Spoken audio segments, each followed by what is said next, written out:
Every yard, every hit, every second. It's earned out here. This game demands more than just skill. It demands fuel. The right fuel. Cause out here it's not just about how hard you work. It's about how long you keep going. When the game gets real, drink bottle still. Connor, oh my God. Wow. I mean, the first seven seed since they introduced this format to win against the number two seed, the Western Mustangs, who everyone I think had kind of half penciled into, yeah, they're probably going to be there down the road and see Laurier a second time. They go down. And the Guelph Griffins, Connor, before we even start, when we spoke to teams in the fall last year at the end of the season, and when we talked to people during the winter, and when we talked to people in the summer before we start the OUA season, the consensus was, oh my God, Guelph is really talented. This roster has the chance to do unbelievable things. And at the start of the year, I kind of said, like, hey, they're my pick. They lost to Laurier, they lost to Western, and had this fight to get into the playoffs at 3-5. And all season long, I kept getting questions like, what the heck is happening with Guelph? What is going on with the Griffins?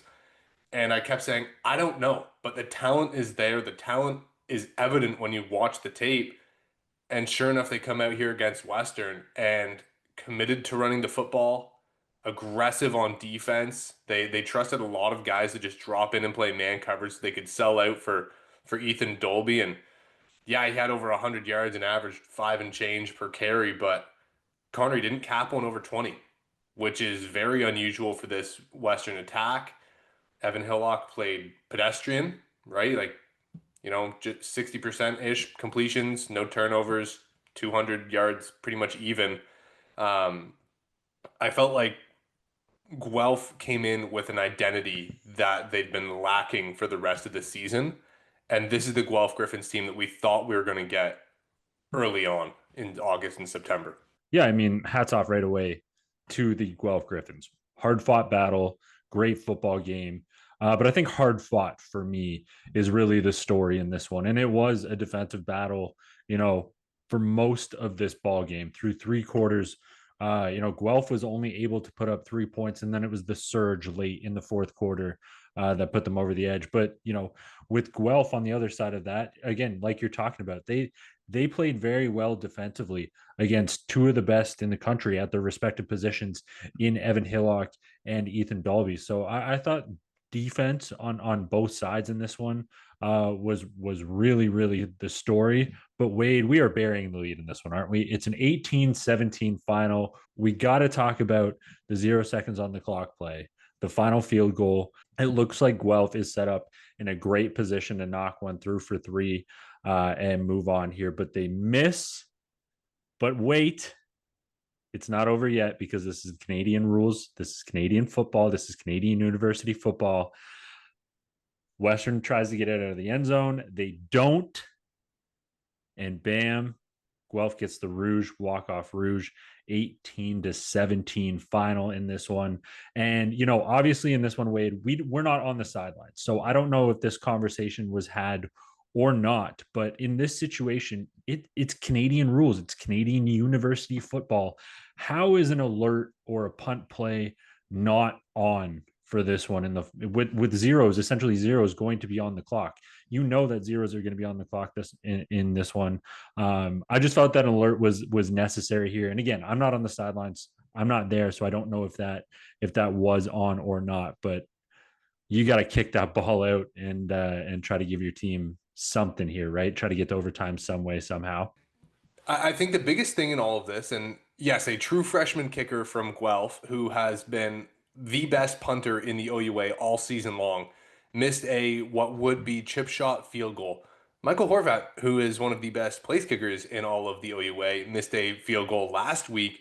He just got bailed out by a penalty. Trey in this one gets bailed out by Western just not really being buttoned up. And it was a veteran player making a rookie mistake in the end zone. And when you catch it in the back line in a tie game, there's two options. You are kicking it back out or you are escaping out of the corner of the end zone. He went to the boundary side because it was the closest corner for him. And as you can see, when he's running towards the corner, Guelph is set up to kick this back in. They are prepared to go into kick out mode. They've got Anakin Guthrie out on the field side, and they've got Trey waiting back as a safety net in case they kick it to blast one back through. So you could tell Guelph was ready. And you know this is something that's practiced throughout. And I think what people are most shocked by is that the Western Mustangs were unbuttoned in an end of game scenario where we've seen Western Mustangs as long as they have been under Greg Marshall, pretty much as long as I can remember and watching OUA football. We're going back 2 decades now. They have been buttoned up in these situations, and they just weren't, flat out weren't, and it cost them a playoff spot in the semifinals. It ends the storied tenure of Evan Hillock, where they've been seemingly on a run for the first half, and then ran into the Elgersma and Wither Laurier Golden Hawks. Um, Connor, to me, it's just hard to wrap my head around Western not being the Western Mustangs. And Guelph took advantage of it. They had survived in advance, and now they get the chance to go and play a Laurier team that they played tight at the start of the year, and they're playing with house money. So we'll talk about that one later on in the week. But Guelph, kudos to them. Kudos to the coaching staff. Abood looked calm all day. Isaiah Smith was an animal, and they made some big time plays. Absolutely, Wade. And it's those two exactly here that I want to talk about just quickly for Guelph here before we round it out, specifically on the last two drives of this game for Guelph. You know, it's Isaiah Smith, Isaiah Smith, Isaiah Smith for three straight runs before they tuck one in behind the Western secondary for 41 to Jacob Thomas, and that allows them, and then that sets up Tristan Abood for the 20-yarder to tie the game up at 17. And then, you know, they come back with a pretty solid defensive stand here, force Western to punt, get the ball back, tie game. And you talked about Tristan Abood being calm, and here's where it is. He leads the Guelph Griffins downfield at his own 36. It's Tristan Abood for 9 yards, and it's Isaiah Smith for a couple yards upfield. Tristan Abood again for another, 10-yarder. What feels like those passing handoffs nowadays, and then it's Tristan Abood for 3 for himself before completing one for 16. And long story short, here they get downfield. The walk-off rouge happens, but it's just those two drives before that. It's the calm that Tristan Abood and really the Guelph offense as a whole showed going into a crucial situation late in the fourth quarter here.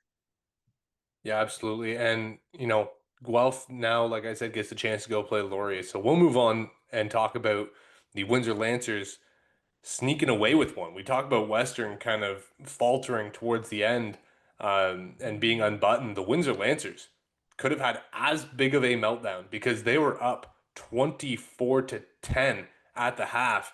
And that was after a Copeland field goal right at the tail end. Well, Ottawa comes out firing in the second half and they go up, and it is a tie game. And Windsor fumbles the ball into the end zone, recovers it, and advances to the OUA semifinals. So I thought as I was at the Queens game, but as I'm checking in and I'm watching on my phone with Ottawa Windsor the first time around, I kept saying to myself, we overlooked the Ottawa offense because we talked about Windsor's front seven and how much they get after the passer. And we've talked about Ottawa, they need to run the ball. But Connor, all year long, they've done a very good job in second and long situations because of just how much they throw the ball already. Everybody's involved, it's high volume, and they made it play. And Connor, guess who scored another touchdown for the Ottawa GGs 3 weeks in a row? Not our guy. Not our The guy, big Riley man. Hildebrandt. The big man, Riley Hildebrandt. But no, Connor, Ottawa made every case to come back and win this one. But Windsor, end of the 401, you wonder if, the slow start from Ottawa had to do with the road trip. Windsor finally getting to not be on a long bus ride. They come out scoring just enough points to hold off that comeback from Ottawa in the second half. Yeah, Windsor played some great football in this one, Wade. But I do want to highlight Ottawa here quickly before we talk about the other sideline. And it is the resiliency of these GGs. And, early in this game, it is Windsor 24-7 in the first half with 41 seconds left. And at this point, you're kind of looking at the score going, darn, Windsor looks awfully, awfully good in this one. But then hold on, zeros on the clock. Copeland comes out, smashes a 42-yarder. And then all of a sudden, it's 24-10, 24-17 coming out to start the second half, 24-24 all of a sudden in the fourth quarter. Ottawa just kept picking away and picking away and picking away and playing great defense, getting the big stops where they needed to. And like I said, all of a sudden it's 24-24. Unfortunately for this one, they just couldn't close out. Fortunately for the Windsor Lancers, they did close out 31-24. And then there was that wild last play where Domovsky takes off on the run, fumbles it. It's Mambo who ends up recovering it for the touchdown. And that's kind of gut wrenching for the GGs as Windsor picks up that 31-24 win in this one. But I thought Windsor collectively here, Wade, played really sound football in this one. Like, Domovsky had a pretty solid game, 173-1, no interceptions. They ran the ball really well. Mambo obviously leading the charge with 107-1, but Talbot gets in there. Liam Talbot with 86-1 on the ground. Kobe Ginn with the touchdown, and defensively too in this one, Wade, not a lot of sacks in this one, but a whole lot of TFLs. They were aggressive. They got after Ottawa behind the line of scrimmage. 11 TFLs total in this one. They had the interception, a couple of PBUs on the day, but this Windsor defense, man, they are just like aggressive and well coached. Absolutely. And Connor, we're going to move to the final game in the OUA slate because if you want to talk about aggressive, well-coached defenses, there's a team wearing gold helmets, shirts, and pants that laid a whooping on the McMaster Marauders. And the Queens Gales, Connor, I talked about it in my half of the preview. It was going to be the defensive guys, the veteran players that show up to play, and my oh my, did they ever. Box score has it wrong. Keegan Vanek only had the one pick, no touchdown.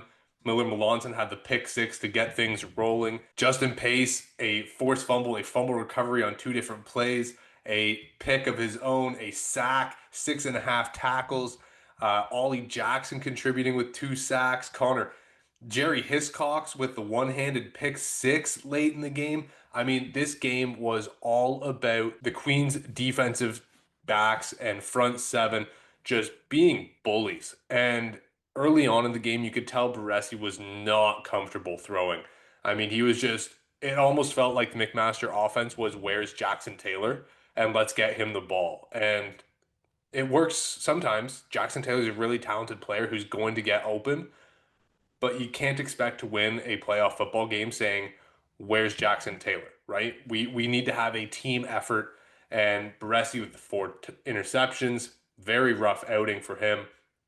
And Queens offensively, veteran players making all the plays. Freaking Cesari, Jack Ashby Jacobs had a big day, a lot of catches for him as he led the team, I think, in targets and receptions. So the vets showed up for Queens in what could be their last home game, or for some of them is their last home game, and they left Richardson on a high note. Absolutely. Heck of a ball game for Queens, and defensively was just what a performance from them, Wade. And Lucas Baresi, who's looked very good so far in the stead of Thalman there for the McMaster Marauders, has come in and really commanded that offense well.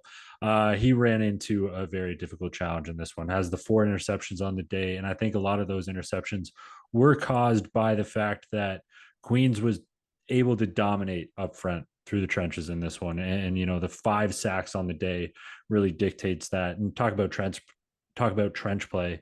Jared Cesari, 19 attempts on the day, 149 on the ground, touchdown, averaging 7.8 yards per carry, Wade. And a lot of that is attributed to the line play of this Queens Gales offense. I thought they had a darn day as well. Really in the trenches dictated the game in this one, Wade. Yeah, and Alex Freakin, calm, cool, collected. There was one throw that Freak made. It was like a 10, 12-yard throw to the west side line where Queens is.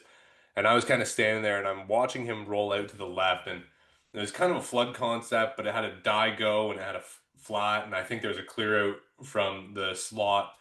and there's a linebacker kind of baiting between the Daigo and the flat, and Vreeken kind of peppered this ball. And as the linebacker jumped, it went 2 inches clean over his hand and dropped into the like chest plate of the receiver. And as soon as the play was finished, you could just hear Alex Vreeken saying, "Great bleeping catch! What a play! Good job!" And I'm thinking, he just had to stand still. You did all of that, and it was a beautiful throw. But the veteran leaders, being solid leaders and keeping guys up and keeping guys engaged and never taking the credit for themselves and distributing it, all those things that you want to hear about quarterbacks, right?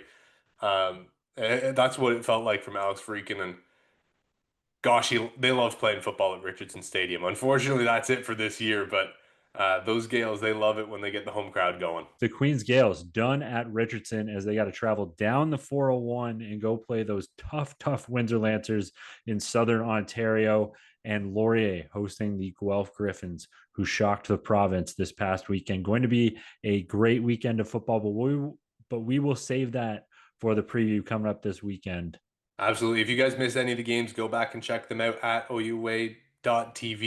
If you guys are feeling a little dehydrated because of how much cheering or excitement that happened this weekend with football, replenish and refuel with BioStill, the official hydration partner of the OUA. Connor, 1 round down, 2 to go, 4 teams left standing, 1 trophy still yet to be claimed. We'll see you guys towards the end of this week, and enjoy the week that is to come.